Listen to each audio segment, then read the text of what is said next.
Ghana took a very bold step. We introduced our currency, which is Cedi, to replace the British pound. And there was a lot of conversations around that. But 6 decades later, that pride seems to be a bit under pressure, and the Cedi for many has become a symbol of economic struggle rather than strength. So today we ask, has the Cedi lived up to its promise, or has it become a mirror of our deeper economic troubles? And to help us unpack all of this, I'm joined by Nelson Kujo Kwagbeji. He is the head of finance at Maybank Capital Limited. I'm sure he's an economist as well. Good morning. Good morning, Nelson. For having me. Good morning. How are you doing, sir? I'm very well. Thanks so much for having me on your show. Thanks so much for making time as well. We're really grateful this morning. All right. So let's start from the very beginning. 60 years ago, we decided to drop the British pound and pick up our own Cedi and take things into our own hands. What did it mean for Ghana's economy, and maybe even for the ordinary Ghanaian on the street at the time? All right. Thank you once again for having me. Well, before pre-independence, we were using the colonial currency. And as such, once you are trying to detach yourself away from the colonial masters, you don't have to be using their currency. And so on the 19th of July, 1965, the Ghana currency was introduced. Now, the introduction of the Ghana Cedi actually represents an economic sovereignty, a symbol of identity for we Ghanaians. You realize that when you go to the Francophone countries, they are still using the French CFA. Now, the question that you ask yourself is, are they really independent? And that has been something that they've been fighting over for so many years. So the introduction of the Ghana Cedi actually represents economic sovereignty and symbol of identity, because wherever you go, when you mention Ghana Cedi, people know that it is the functional currency or the transactional currency of Ghana. And so the introduction simply represents an economic sovereignty for the country.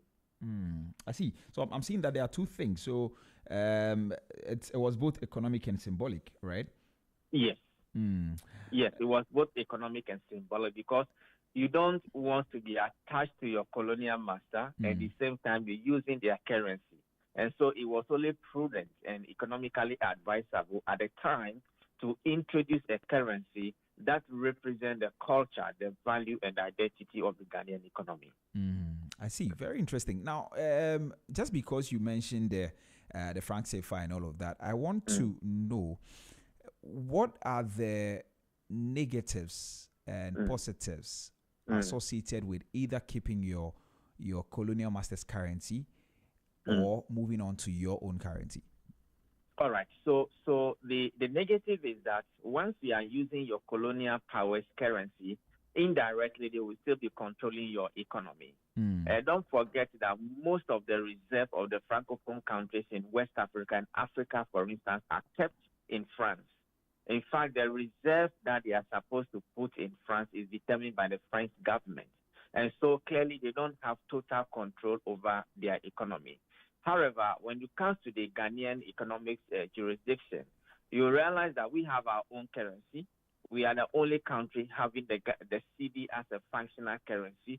And to that extent, we have a total and absolute control over our economy and our currency. And so once we are still using the colonial master's currency indirectly, we assume that you are still not in control of your currency. But in the case of Ghana, we can confidently and conclusively say that, yes, we have earned our independence. It was not only political, but it was only economic. I see. But looking back now, would you say that the Cedi has lived up to its promise of economic independence and national pride? Would you say that?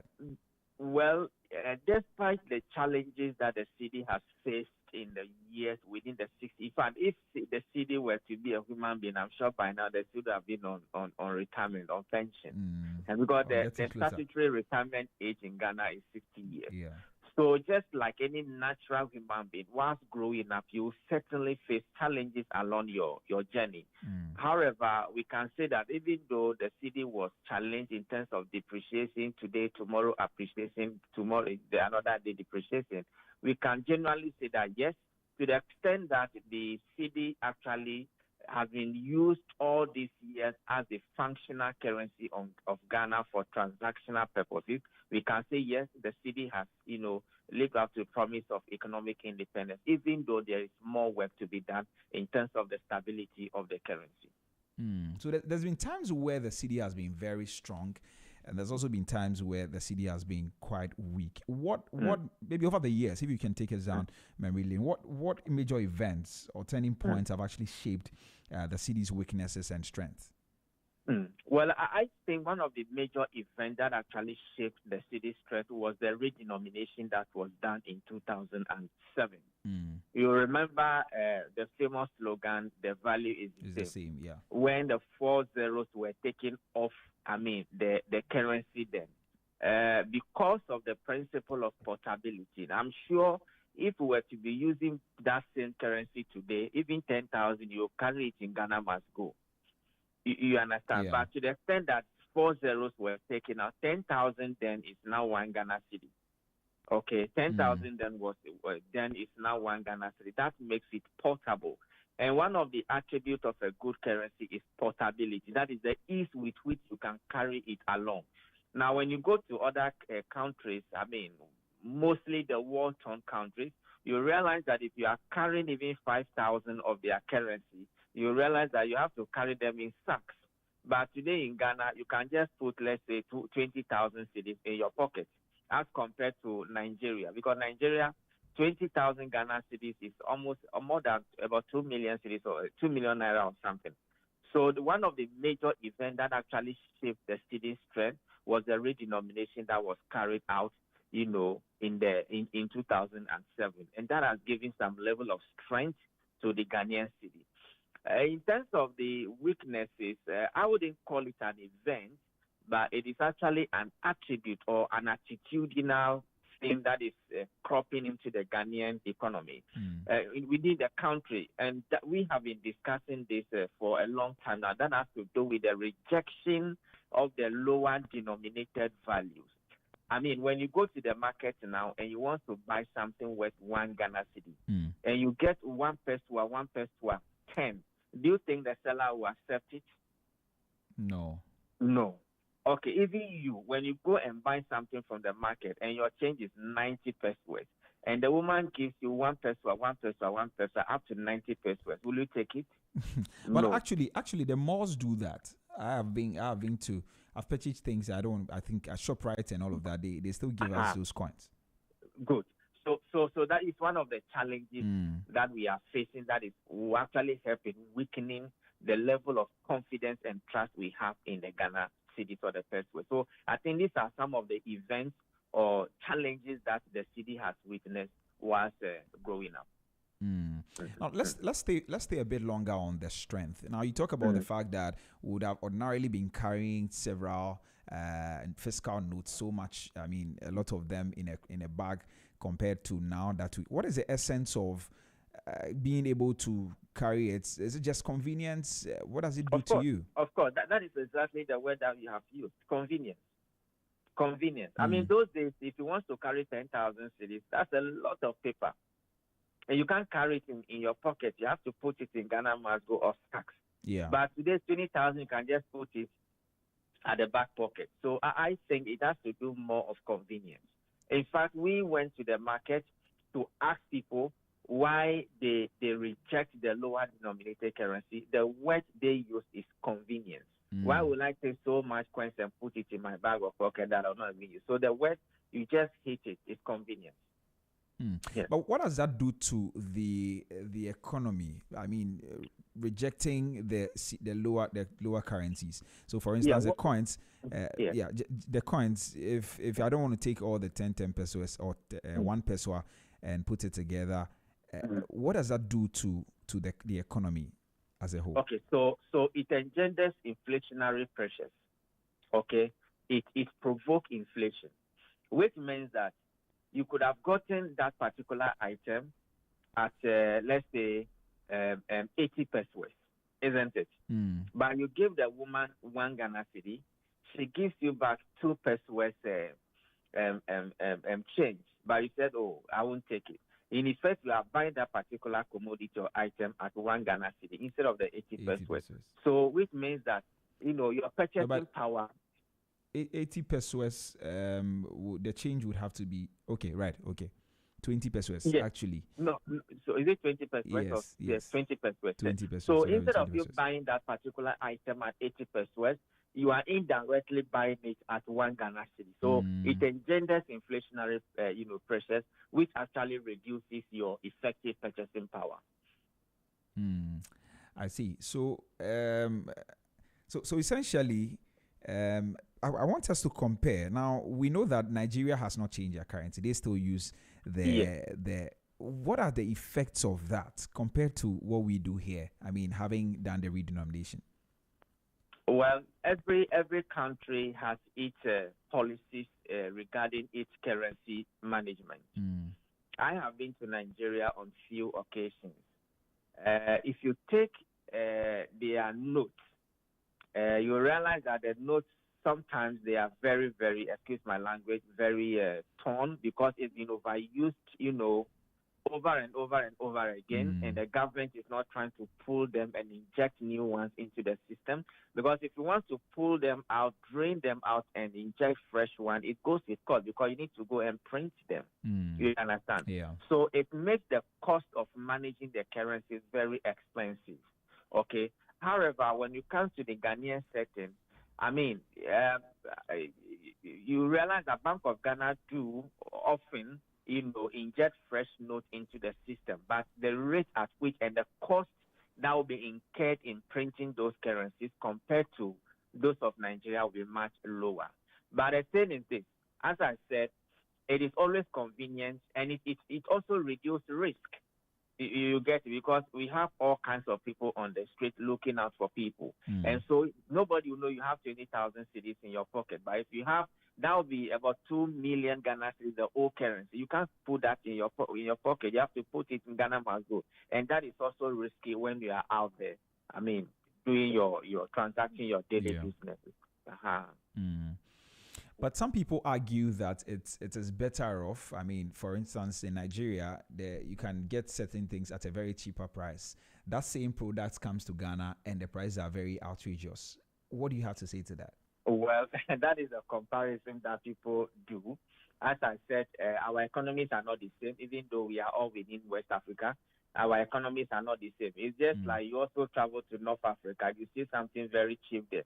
But when you come to Ghana, you realize that will become expensive. It's a normal economic phenomenon. It depends on, the performance of your currency. So sometimes these kind of comparisons are not really necessary because the currency policies of one country differs from another country. So it's unnecessary. Well, for business purposes, because you see, when we are determining the value of your currency, a lot of factors goes into it. Okay, a lot of factors goes into it. Inflation is there, liquidity is there, risk is there. A lot of factors goes into the value of your currency. And so, if you have a much more higher inflation rate, in Nigeria and that of Ghana, you realize that the performance of the two currencies will not be the same. In any case, you don't expect to buy something in Nigeria worth 200 euro naira, and then you come back to Ghana and buy the same thing at 200 cedis. No, because the 200 cedis in Ghana is much more higher. The 200 naira in Nigeria should be around 20 Ghana cedis, averagely in Ghana cedis. And so I know sometimes this kind of comparison, well, it's good for those who are into international business transactions, but you just say, okay, this thing is more expensive in Nigeria than Ghana. We have to be careful how we do those kind of comparisons. But actually, they blame the redenomination as the problem because, when I was younger, we used to buy gari and things, at the time, when if your parents give you, how much did they even call it at the time? Maybe we had 1,000, we have 2,000. So maybe if they give you 1,000, you could buy some gari 50, and then you buy some in Katia 50. You buy some, at the time. But after the redenomination, now, remember when the redenomination was done, the slogan was that the value, there is no change in value. The value is the same. Was it really the same? It was actually the same. The problem has to do with the rejection of the higher denominated values. So you see that You mean 10,000 the that you lower were ones? mentioning them, the lower one, Yeah. the 10,000 that you were mentioning then, okay, could have been, or the 1,000 then could have been 1 peswa or something now. But will a seller sell you Gary for 1 peswa now? No. But then it was 1,000 cities. Did you get a comparison? So it's about we Ghanaians' attitude towards the rejection of the lower denominated values. If not, an ice cream that was then selling at, let's say, 5,000 should have been 50 pesos now. 50 pesos. Is that correct? Yeah. But will you get an ice cream, the people ice cream at 50 pesos now? No. You get it at 2 cities or even 3 cities or even 5 cities. So that will be then 50,000 cities. So it's the attitudinal, behavior of Ghanaians by rejecting the lower denominated, values. We're going to talk about the problem properly, but is that the only reason why we are seeing that? Do you think it's just a behavior? Well, of course, yes. I mean, at both ends, both the supply and the demand end, is the rejection. It's a major factor. And I think recently, Bank of Ghana took this issue up to educate, sensitize, and conscientize market women about the implication of the rejection, because even 1 peswa in Ghanaian law is a legal tender. And once you are rejecting it, it means you are going contrary to the law. So I think we need much more education in this regard. Is education going to be enough? Because the as for education, we've been talking about it for quite some time Apart now. from education, what else can we? I don't know. Maybe some enforcement. I don't know how. But why would you want to arrest somebody for rejecting 2 pesos? Well, maybe not. The cost of arresting, prosecution will far outweigh. So I think we have to educate more, using your platform like this to educate Ghanaians to know that 50 pesos is still a valid legal tender in Ghana and must be accepted. If you reject it, you are causing so much damage and harm to the Ghanaian economy, because you make basic goods very expensive. Then there is also another side of it that, okay, the rejection is more prevalent within, cities like Accra and Kumasi. Because when you go to the villages, somebody can even take 5 cities to the market, buy tomato 1 city, buy this 1 city. So the rejection is more, prevalent within the big cities like Accra, Kumasi, and the other regional capitals. I want to live in that village that you can buy 5 CD. You can go to market with 5 CD.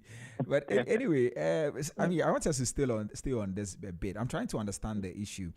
Do you think it is also the size? Because I remember the 1 peswa that we're using. It didn't even look, I don't know, but for some reason it didn't quite look valuable. In as much as the value isn't that much, it didn't look valuable. It looked very small. Then the 5 pesos also very small like that, and people, it was easy to misplace. Do you think the size could have made any difference? And the size is also a factor, because if you look at the 1 peswa, you realize that the color is the golden brown. Is that correct? Yeah. Yes, golden brown. Then you come to the 1 peswa. No, is it the 5 pesos? It's a very small one. Then you have the 20, which is silver, I think. And then the 20 pesos is also silver. And at least the 50 pesos and the 1 cedi coin is a bit bigger than the 5 and then the 20. So maybe the size is also another factor. But do you think that we should inject more money printing a value that is, that low? That's the question. Because if you are going to print 1 peswa, you need money to go and print and mint it. You get it. You need money to mint it. So I'm sure the monetary authorities factor all these things into consideration before deciding how the coin should be minted. I see. Anyway, so I think that we are maybe partially part of the problem as well. Because even these days, I see that 20 pesos is gradually phasing out of the system. I see people give a change of 20 pesos for like maybe for like a 1 cedi change, and you are giving 20 pesos, 520 pesos, and then 520 pesos, and people are actually rejecting that. Sometimes I see that in cars and all of that. But I think a lot of education needs to go on, like you said. Yes, a lot of education. You realize that when you give 5 cedis to the mate and he's telling you that from Accra to Medina is 4 cedis 80 pesos, he himself will tell you that, oh, I don't have 20 pesos. Or he'll give you 20 pesos, so just keep it. So invariably, you are paying much more than you are expected to pay. Yeah. So it engenders inflationary tendencies. And the other time I noticed somebody was asking themselves a question. I mean, in a car like that, and the mate said that the fare is, I think, 4 cedis 60 pesos.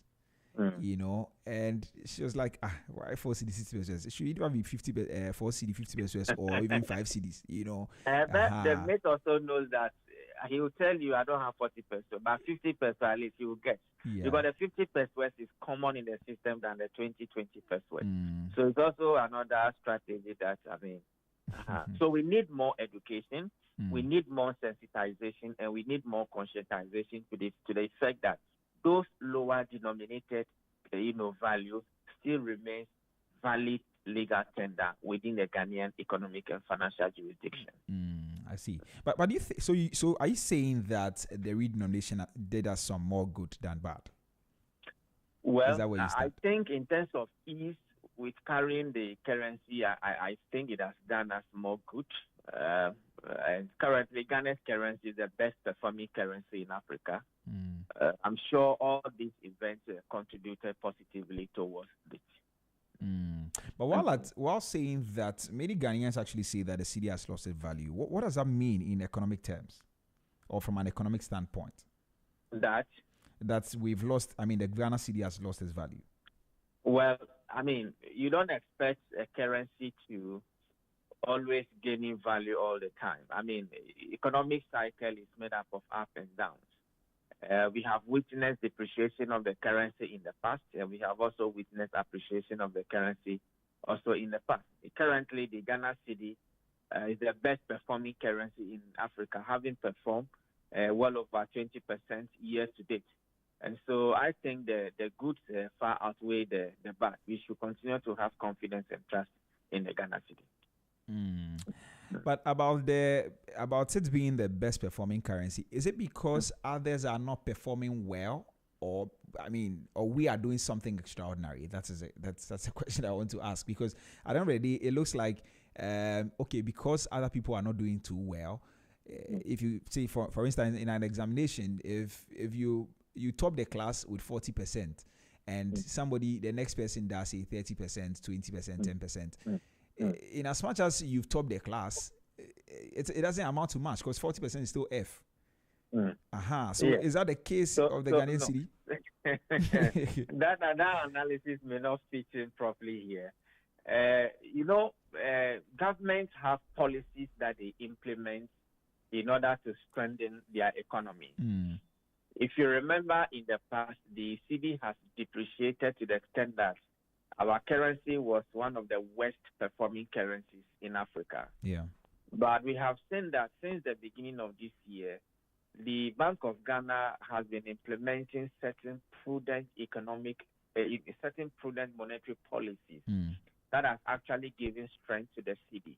But we cannot liken or equate the performance of the cedi this year alone to, monetary policy by the Bank of Ghana. You recall that cocoa has been doing very well.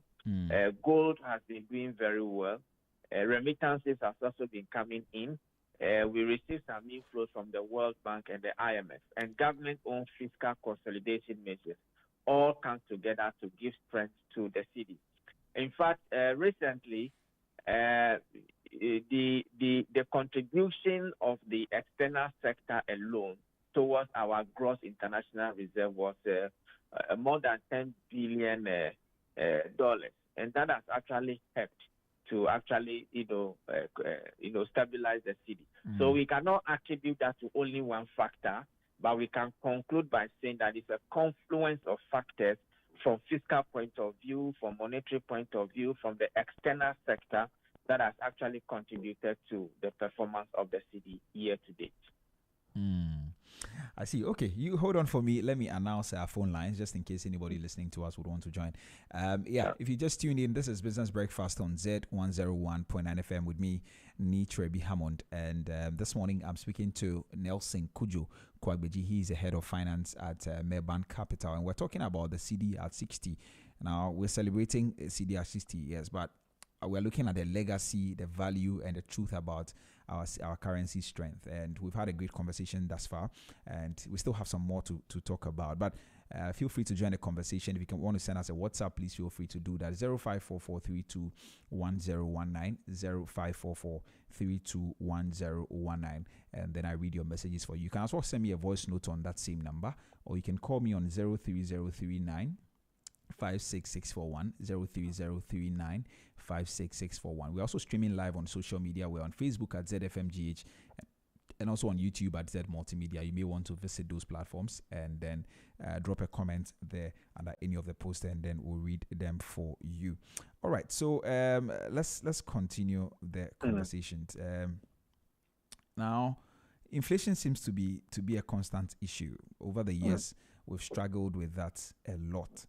I want to know why has Ghana struggled to control inflation sustainably over the past few years? Okay, so this is a very interesting question. Don't forget that anytime inflation goes up, what it means is that the value of your currency reduces.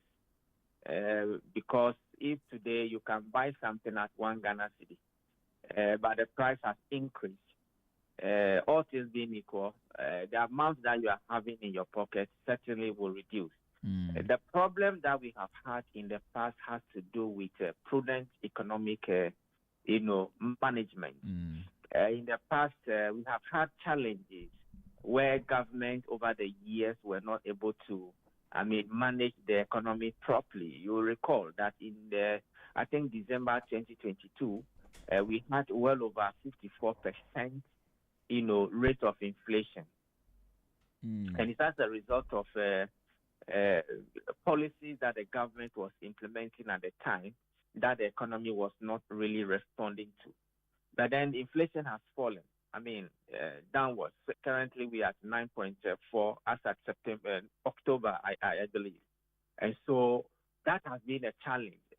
Inflation is about stability of prices. If Bank of Ghana is not able to manage the money supply in the system, you realize that prices will flare up. And once prices flare up, then the value of your currency also reduces.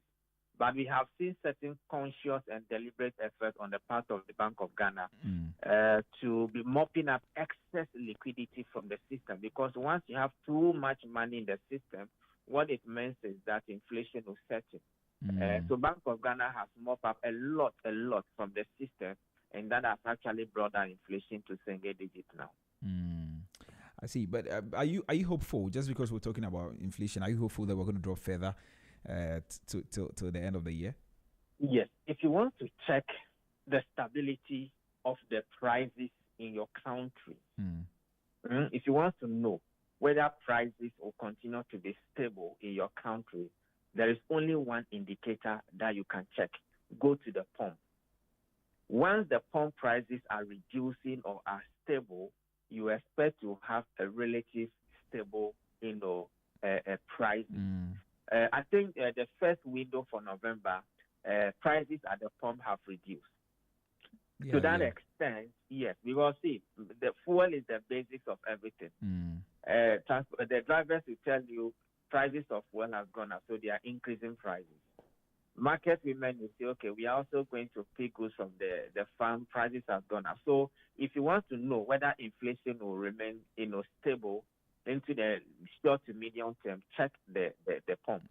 Now, we have seen the relative reduction, and so we expect that inflation will continue to remain within single digits by the end of the year. In fact, if you read the Bank of Ghana's medium-term stability for prices, they are looking at 8% plus or minus 2. And currently, the 9.4% is within the Bank of Ghana's band or target. And so we expect that to remain within the single digits even as we approach the end of the year. Right. So you are hopeful that it's going to drop even further because the price That at is the my pumps. expectation. In fact, we are currently in November. Mm. So, okay, September was 9.4. We are now in November. So, I'm sure by close of this week, the Ghana Statistical Service will announce the inflation for the month of October. Mm. Then we will know whether there has been a marginal decrease or a marginal increase. Right. Okay. Away from inflation, now some analysts actually argue that our economy really is import driven, and that is actually a big problem. How much of the city's weakness stems from our dependence on imports? Well, if you are bringing goods from outside into your country, you are also bringing in what you call imported inflation. You understand? Yeah. Because when the prices of the goods are expensive there, you also bring that expensive good into your country, and then you also sell it at a very high price. So we have internal inflation that is within the domestic economy, and we have what you call imported inflation. Okay. Yeah. Now, when your city is doing very well, like what we are doing now, it's one way or the other try to curb it. It means that the city is doing relatively well compared to other currencies. And so when you bring the goods into the country, because your currency is doing well, it should be able to absorb any excess, price that you may want to put on.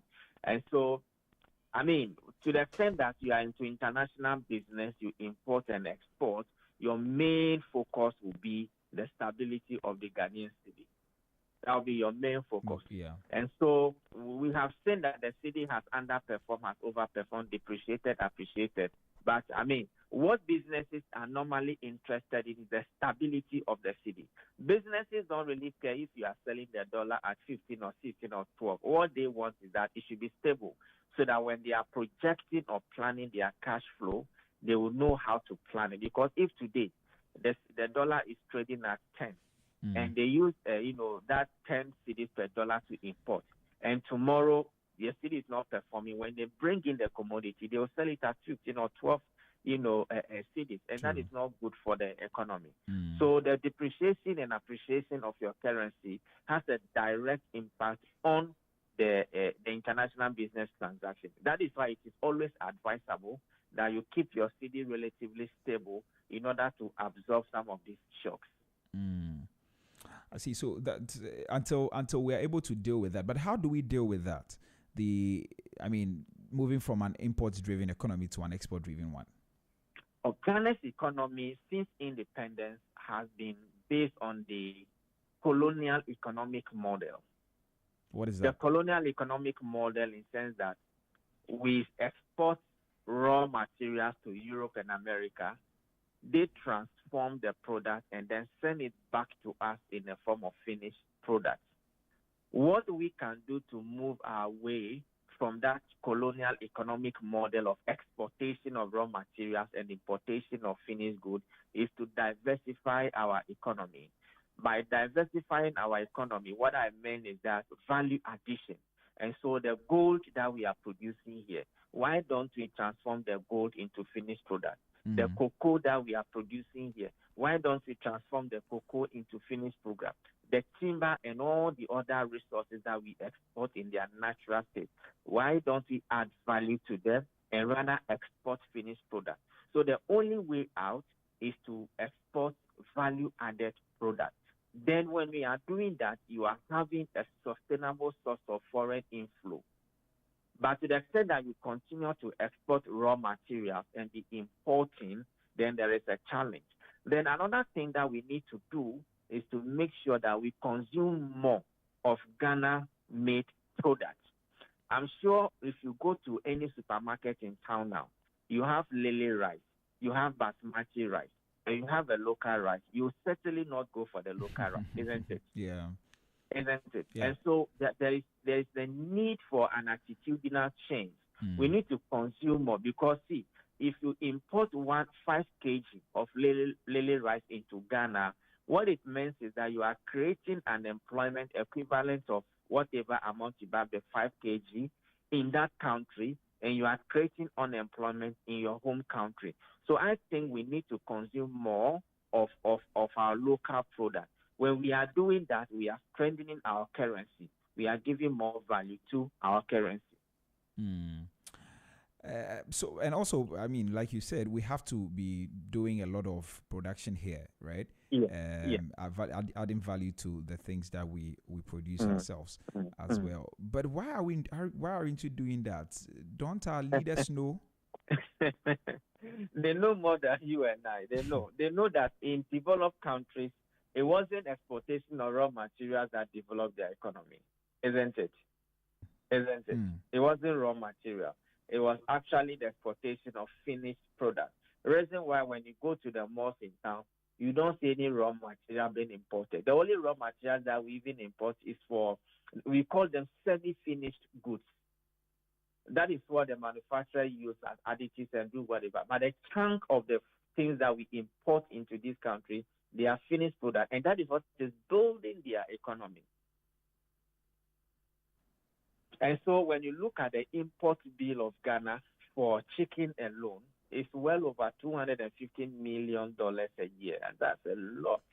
Meanwhile, we can continue consuming, empowering our local poultry industry, consuming the local poultry, and then retaining that $250 million in order to use that to develop our economy. But you point out a very important thing, which is the attitude. Even with that, we might still have people falling on the foreign ones. Of course, exactly. And that is something we have to change. Cedi is at 60 years. We need to actually change from that. So if you're listening to us, please pick a thing or two from this conversation. Let's try and eat Ghana, like they say it. Eat Ghana, wear Ghana, everything Ghana. All right. Anyway, let's continue. Now, fiscal policies. I know that also plays a very, very crucial role, especially government borrowing and spending. How does that impact the Cedi's value? Okay. So every year, government presents budgets. In fact, the 2026 budget, I'm told, will be presented somewhere around 13th of this one, which is about next week or something. Yeah. When government presents budgets, there is a quantum of revenue they want to raise in a year. And that revenue is expected to be used to pay for expenses within a year. But you will notice that the money that we raise in terms of revenue, tax and non-tax revenue, is not enough to pay for the expenses or the expenditure. And so we always declare deficit. Now, when you declare deficit, what it means is that you have to go and look for money to finance that deficit. You either borrow domestically in Ghana cedis or you go and borrow from the international capital market. And that was what we have done over the years, and our economy had challenges in the past. Now, when you continue borrowing most especially in what? In the foreign currency. Yeah. That is where the danger is, because you have to raise domestic revenue in Ghana cedi, convert it into dollars, and use that dollar to pay for your debt. Okay. That is why when you overborrow, you have so much appetite for borrowing, most especially in foreign currency. It makes your domestic currency loses value because there will be so much pressure on your domestic currency and it will depreciate. Because now the dollar is at how much is the dollar? $1 is at 10 cedis, 90 pesos. $1. Give or take, let's say 11 cedis. So if government of Ghana should go out there to go and borrow $1, we have to look for money domestically. Of course, tax revenue of 11 Ghana cedis to go and pay for $1 of debt that we borrowed outside the country. Yeah. And so once you continue borrowing externally, it puts so much pressure on your economy and, for that matter, your currency. And that's how come we are struggling with the value of the cedi. Exactly. Because if you look at government financial statements, interest payment in the past alone has taken over 40% of our domestic revenue. 40%. So we mobilize about, even more than that, we mobilize about 1 Ghana cedi in revenue. We take more than, let's say, 40%, which is 40% worth, to go and pay for debt. Then you are now left with 60%. 60. The 60%, you have to pay for salaries, you have to do infrastructure development, hospitals, roads, and all that. You see the correlation. Yeah. And that is why it is prudent that you try as much as possible to expand your domestic tax base, raise enough domestic revenue so that you not go out there to go and borrow. Right. Okay. I'm going to take you back a bit. I mean, I know we've spoken about redenomination, which is a very important thing. I mean, I think we've had 3 different redenominations as a country. One in 67, and then 71 thereabouts. Yes. Let me check. Let me be sure. Yeah. So 1967, and then we did 69 as well. Sorry, 79. And then later 2007 we did that. So we've had several redenominations and currency reforms. I'm wondering why these have not translated into lasting stability. What are your thoughts on that? Well, they have not really. I wouldn't use the word lasting stability. You see, you can have a currency that is doing well, but if the right policies, monetary policies, and fiscal policies are not backing the currency, I mean, you'll continue to have challenges. One of them, we just said, has to do with enough domestic revenue mobilization. One of them has to do with, I mean, importation. I mean, these are all policies. So if you want to have a strong policy, you need to, if you want to have a strong currency, you need to have strong policies that can support, I mean, the currency. But to the extent that you have a currency where your export proceeds are dependent on importation of raw materials, you continue to have problems here and there. In fact, recently, the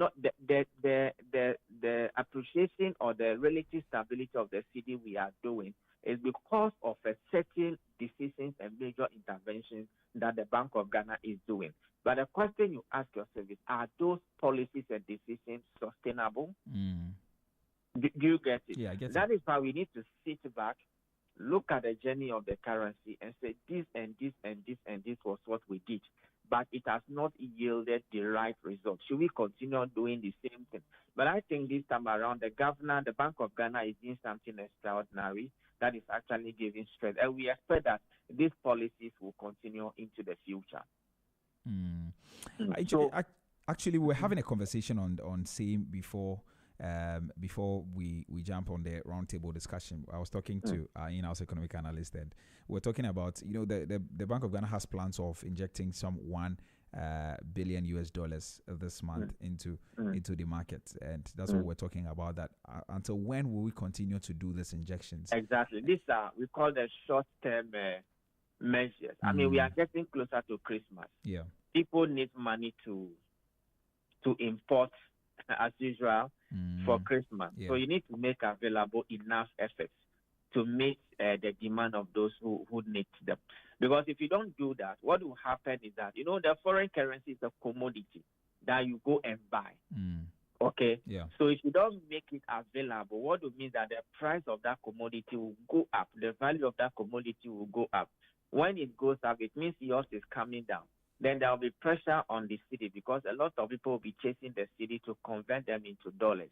And that will give us this problem of depreciation. So I think the injection is necessary. It is done in every country to support the interbank FX market and also to give strength to your domestic currency. But the question you ask, for how long? For how long are we going to do that? That is the question. Right. Okay, let's do some comparison and some contrasting here. I want to know, we're talking about the cedi, and it's simply because the cedi is at 60.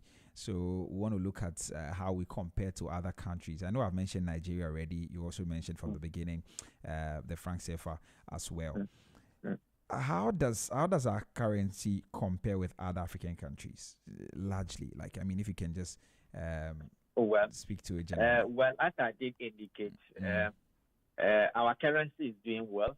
If you look at some other African countries, they are also having the same challenges, considering the fact that African economy everywhere in each country is almost the same.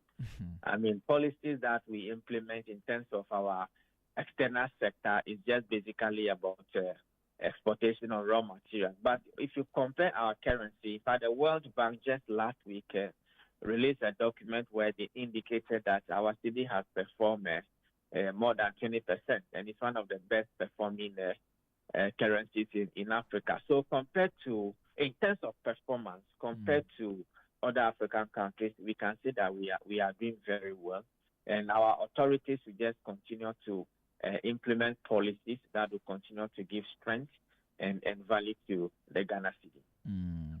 But are there some African countries that have over the years managed their currencies very, very well that maybe we could be learning some more things from? Of course, yes. I don't have the data rightly with me, but I think there are some few success stories that we can learn from, especially countries in North Africa. They use the dinar, even though it has also had certain challenges. I mean, there are few success stories that we can pick, ideas from. But a chunk of the problem has to do with both fiscal prudence and monetary policy. Once you get them right, the value of your cedi will be on top. But would we have been better off? And I'm asking this question. I know I've asked you a similar one, but I'm asking this question again. Would we have been better off if we were still using, say, the British pound? That's a very difficult question to answer. But I mean, the bottom line is that at the time, I mean, we were looking at economic sovereignty. I mean, you cannot have a partial independence. You cannot have a political independence where you have your leaders in Ghana on top, but in terms of your currency, you still want to be yoked to the British pound. So I think that the introduction of Ghana cedis is good for the economy, is good for our sovereignty, is good for our identity. As to whether I would have been better off under, the British pound, I would not subscribe to that. I think independence should be independence in every sphere. Okay, so all right, that's fine. Let's move. Let's bring this home. Let's talk about the ordinary Ghanaian. Let's talk about businesses and all of that. How does the city's performance affect doing business in Ghana, especially for SMEs and importers? Well, as I did indicate from the beginning, there's the functional currency of Ghana is the Ghana cedi, and that is what we have been using as a medium of exchange. We've been using for purchasing of goods and other, transactions. The only challenge that we have had in the past, and for that matter on businesses, has to do with the stability of the Ghanaian cedi. As I did indicate, in 2022, the cedi actually depreciated to the extent that the cedi was the worst at the time. However, currently the cedi is doing well. For businesses, as I mentioned earlier, what they are more interested in is the value, the stability of the Ghana cedi. If the cedi is doing well, it will impact positively on their business. But if the cedi is not doing well too, it will also affect them negatively, most especially those who are into international, trade. But to a large extent, we can say yes, the cedi has actually helped business because that is the medium in which businesses conduct their transactions in Ghana. But just 2 months ago, in September, I think we were the worst performing currency, even though we started the year as the best performing currency. So it means that it can change anytime. Yes. So it all depends on the policies. See, the cedi is just a paper, but it has value. Okay, that's so much value. So it means that government needs to put in place measures that can continuously give strength and weight to the cedi. Okay. One challenge that I've noticed is that so many Ghanaians like to save their monies in. I mean, we often hear people who now prefer saving in dollars instead of cedis. Why is that trend growing, and how dangerous is it for our economy? Well, I think I had this discussion on Monday, on TV3. I mean, it's not only safe, okay? It's not only safe, but we are currently there is this tendency of dollarizing the Ghanaian economy. You realize that the real estate sector, they quote their product or their building in dollars. When you go to the hospitality industry, especially the three-tier, the three-star hotels, they also quote the rooms in dollars. When you go to the Montessori schools, they also quote the school fees in dollars. When you go to the rentals, luxury cars in Ghana, before you can rent a luxury car in Ghana, they'll tell you it's $250 per day. So that is actually the problem we have, where we are now dollarizing the economy. I mean, if we are doing that, then it means there is a problem, because one, you don't have trust and confidence in your currency. Yeah. But on the other side, they are also saying that because some of the things they import into the country are bought in dollars, they also want to hedge themselves against price volatility. And so they prefer to quote in dollars. But I think recently, the Bank of Ghana issued a directive prohibiting invoicing, purchasing, and paying, of goods and services in dollars. And I also think that during the mid-year budget review, the finance minister made it clear that henceforth it is again. In fact, when you read the Foreign Exchange Act 2006, Act 723, it made it criminal and prohibited to actually invoice, sell, or do any transaction in dollars or any other currency apart from the Ghana cedi. So that is a problem now. So I think that going forward, Bank of Ghana has to engage these sectors. I mean, engage them for them to start, quoting their prices in Ghana cedis instead of dollars. But do you think we'll be able to make headway? Because, like you said, it's already illegal. We find it in the act that it's illegal, but it is still happening. I recently, when the Bank of Ghana governor, I think it was at IMF, when they interviewed him separately after the IMF conference, he was saying that his greatest legacy after this administration, or after his period at the Bank of Ghana, is to cut out dollarization completely. Do you think that is something that can happen? Well, it is possible. I mean, once you start prosecuting those who flout the law, I mean, it's possible. So, reason why engagement with stakeholders is necessary. And so, when you take the real estate sector, I'm sure they have their own association. You meet them, you have a discussion with them, you listen to them, and then you can let them know that, see, what they are doing is causing more harm to the economy.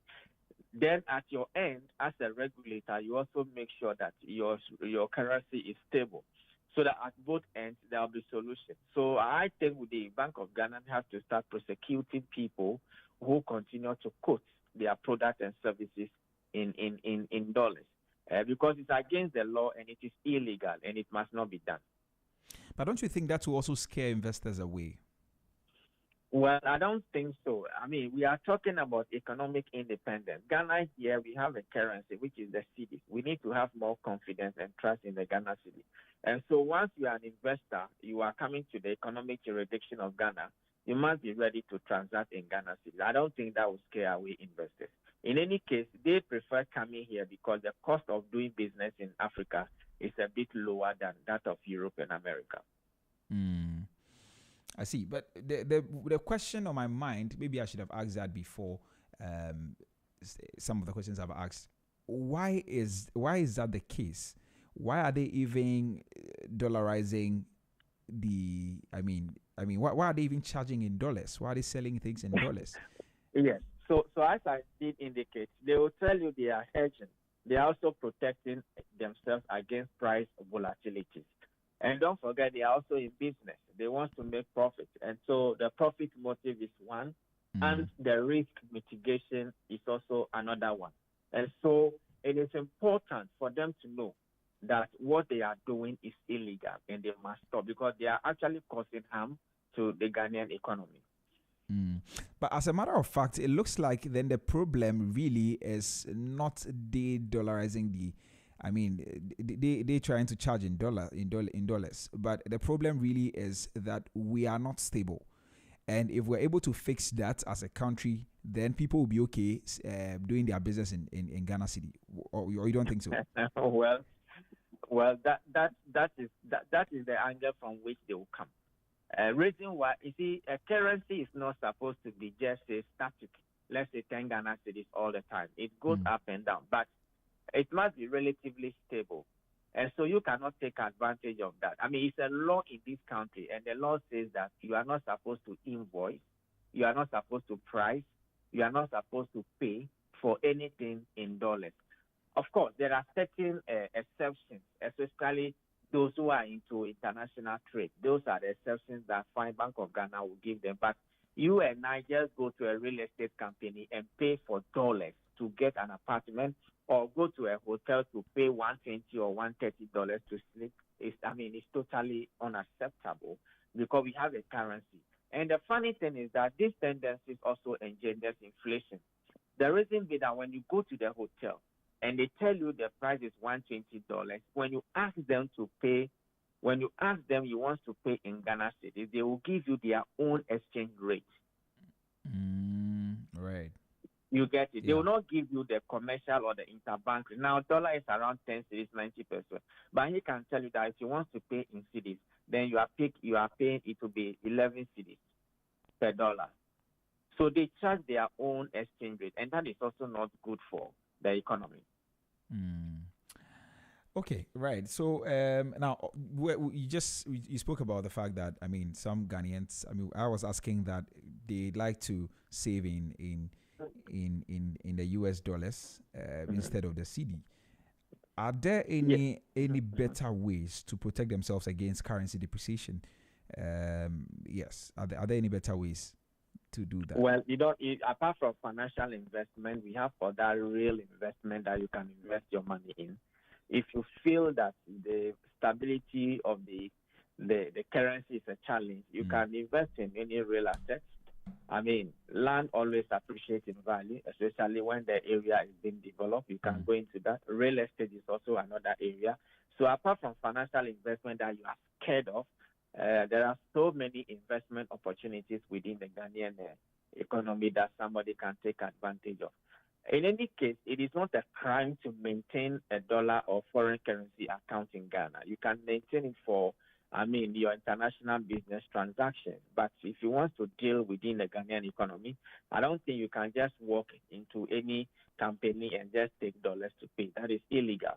That is completely unacceptable as per the Foreign Exchange Act of 2006. Okay, right. Let me just finally announce the lines again, just in case anybody wants to ask any question or make a comment. Well, if you just tune in, this is Business Breakfast on Z101.9 FM with me, Trebi Hammond. And this morning, we're having a conversation on the Cedi Act 60. We're talking about the legacy, the value, and the truth about the Cedi strength. And I'm speaking to Nelson Kuju Kwagbeji. He is a head of finance at Merban Capital Limited. And he's joined me this morning for this conversation. Would love to hear from you. Please feel free to send us a WhatsApp on 0544321019, 0544321019. We're also streaming live on Facebook at ZFMGH and also on YouTube at Z Multimedia. You may want to visit those platforms. Just drop a comment there and I'll read them for you. All right. Nelson, let's try and see if we can be wrapping up now. Our time is almost up. Now, what practical short-term steps do you think that we can take to, as it were, stabilize the Cedi right now? Well, the policies are those that the Bank of Ghana is actually implementing: intermittent injection of FX into the market, and also making sure that we transact business strictly within the Ghana cities. These are short-term measures that the Bank of Ghana is implementing. However, going forward, I think that the economy should be diversified. We should focus more on the exportation of value-added products, because these are the things that can give us sustained effects that we can use to support our currency. And I think if you look at the tone of this government, that is the position they intend to take with the establishment of the gold board and all that. I think that will go a long way to help in stabilizing the city. And so moving away from the colonial economic model to more exportation of value-added products, is key in the medium to long term. But within the immediate and short term, I think that Bank of Ghana's support and policies are needed in order to give strength and stability to the Ghanaian cedi. Should Ghana consider pegging the cedi to another currency, or do you think that would compromise our sovereignty? Yes, Ghana, we operate the free floating currency system. We don't peg our currency because it has pros and cons that are a bit technical. But I don't think that will be the options to take. We should just continue with what we are doing. The problem is the policies and leadership. Once we have the right leadership, we have the right policies, I think we'll continue to enjoy stability as far as our currency is concerned. So we shouldn't consider pegging at all. I don't think so. All right. So in the long term, what structural reforms do you think are needed to make the cedi more stronger and as it were more trusted? All right. So in the long term, I think number one, education is needed. Education is needed because the cedi represents our economic sovereignty, our identity. And so, we need to sensitize and educate Ghanaians on the importance of the usage of the Ghanaian currency. We need to tell them to have more confidence within the currency. And also, we should continue to accept the lower denominated value, because once you are rejecting the lower denominated values, you are rejecting your sovereignty, you are rejecting your identity. Then also, at a policy level, I think we should continue with prudent fiscal measures and also tight monetary policies. We have seen that this year. I think, as I did indicate, the tone that we have witnessed regarding this government since the beginning of the year has to do with fiscal prudence and tight monetary stance. I think we should continue with that. The wastages in the system should be eliminated. Once we are towing that line of action, I think that we will continue to give strength to the Ghana cedi. And also, we should focus more on exportation of finished products and also produce locally, eat locally, and as you rightly mentioned, wear whatever we produce here. So I think once we are able to implement these policies going forward, the Ghana cedi should be on top as one of the best performing currencies in Africa. Right. I want us to also touch on the individual aspect as well. So how can ordinary citizens contribute to, a more stable cedi? Beyond waiting on government or policy interventions and all of that. Well, I think it has to do with attitude. We need to change our attitude because the policies are not in our hands. Government brings the policies that affect all of us. And so I think it has to do with attitudinal change. You see, you and I give an example of walking into a mall and buying a Vietnamese rice. When we are doing that, you are weakening your currency. At the individual level, I think that we should have more confidence in the Ghanaian cedi. We should do everything within our power to sustain the growth that the cedi has enjoyed, and also stop pricing our products in dollars. We should price our products and services in the Ghana cedi, because that is a functional currency. And once government brings the policies and we go strictly according to those policies, I think at the individual level, those are some of the contributions that we can do to continue giving strength and value to the Ghana cedi. And we should also accept the lower denominated one. So the next time when you go to the mall, when the woman gives you 20 pesos, please take it. When she gives you 5 pesos, please take it. Even 1 peso, they still remains a legal tender. Valid for all sorts of transactions in Ghana. All right, Austin, thank you very much. Maybe my final question will be, do you believe a strong and stable cedi is achievable in our lifetime? Oh, of course, why not? It's possible. With the right leadership, with the right policies, stable currency is achievable. Currencies cannot remain at a fixed point. As I was saying, that you say the currency is 10 cedis. It goes up and it comes down. It goes up, it comes down. But when it goes up, the rate at which it is sustained at the top there, that is what matters. So it is possible for us to have a relative stability of a currency, especially the Ghana cedi, for a very long time, once we have the right leadership and the right policies in place. All right, Dawson, thank you very much. Really grateful that you joined me. I think it's been a very fruitful conversation. We're speaking about the legacy, the value, and the truth about our cedi here in Ghana. Thank you so much. Thank you for your time and thanks for your insights. Thank you very much for having me. All right, so that was Nelson Kujo Kwagbeji. He is head of finance at Merban Capital, and he's giving us a lot of insights into what exactly the journey of our cedi as a country. I mean, we've seen a lot of changes over the past few years, and we are now at 60. So whilst we are celebrating, it says that there's still some more work that we have to do, and it's not just about government, or it's not just about the policy side. We as individuals as well, and the message is simple, that we have to really embrace our cedi. We have to own it. We have to feel or have some confidence in the cedi, and that will help the cedi gain some stability in the coming years. I hope, I mean, it is my greatest hope that we will, as a country, we'll get to a point where we can actually trade with the cedi and we are confident about it.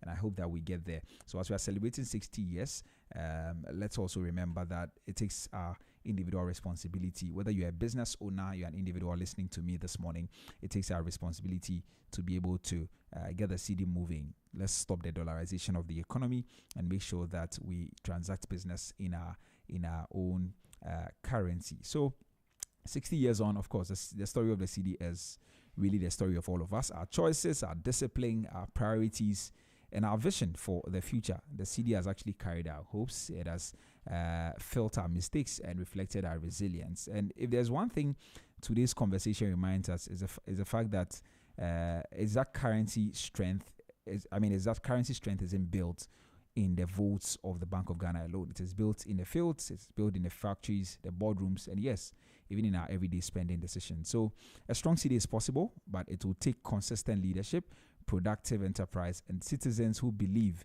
that national pride is not just what we sing, it's also what we spend. So a big thank you to my guest once again. His name is Nelson Kujo Kwagbeji. Thanks so much for sharing your rich insights this morning. And to you, our listeners, thanks so much for always keeping the conversation alive. My name is Nitrebi Hammond, and this has been Business Breakfast on Z101.9 FM. Let's keep talking, let's keep learning, and let's keep building the